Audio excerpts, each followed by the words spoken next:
Bienvenue à Rouge et Or Express. Aujourd'hui à l'émission, retour sur un week-end d'activités plus que fructueux pour le programme Rouge et Or. On débute par le duel au sommet en football au stade TELUS Université Laval. La troupe de l'entraîneur-chef Glenn Constantin est demeurée invaincue en 4 matchs, infligeant un premier revers cette saison aux Carabins de Montréal. La marque finale de 16-9 indique bien que la défensive a accompli de l'excellent boulot de part et d'autre. En retard 9-4 à la demi, le Rouge et Or a marqué 2 touchés dans la seconde portion du match, ceux de Félix Faubert-Lucier et Pascal Lochard, pour porter à 60 sa séquence de victoires consécutives à domicile. Après la rencontre, Constantin était satisfait de toutes ses unités. Défensivement, on n'a pas donné aucun point défensivement.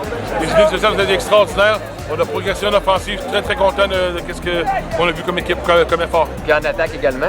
En effort, oui, on a bougé le banc contre une défensive très coriace. Sur la route, l'équipe masculine de cross-country a survolé la compétition lors du Western International à London, en Ontario. Grâce à un score de 68, le Rouge et Or a terminé avec une confortable avance sur ses plus proches adversaires, l'Université d'Auckland les suivant avec 107. L'instructeur-chef du club de cross-country Rouge et Or, Félix-Antoine Lapointe, parle d'une performance au-delà des attentes. L'objectif, c'était de remporter par équipe, mais de voir qu'on a réussi avec une marge relativement confortable, puis une très bonne performance individuelle. C'est au-delà des espérances d'avoir réalisé cette performance-là en fait. Qu'est-ce qui a fait la différence?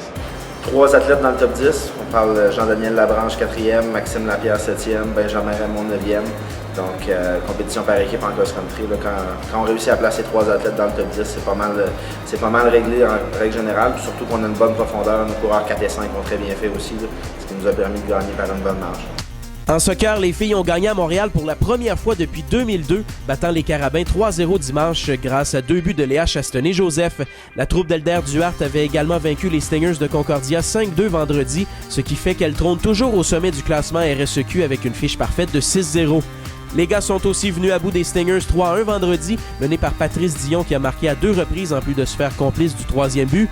Laval s'est toutefois contenté d'un verdict nul de 1-1 contre Montréal hier, à noter le premier filet en carrière de la recrue Bila Dico-Reno.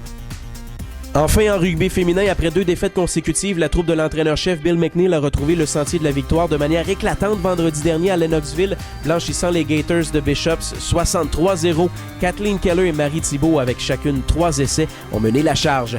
Voilà pour aujourd'hui. Je vous invite à joindre la discussion sur nos médias sociaux et je vous donne rendez-vous jeudi pour une autre édition du Rouge et Or Express.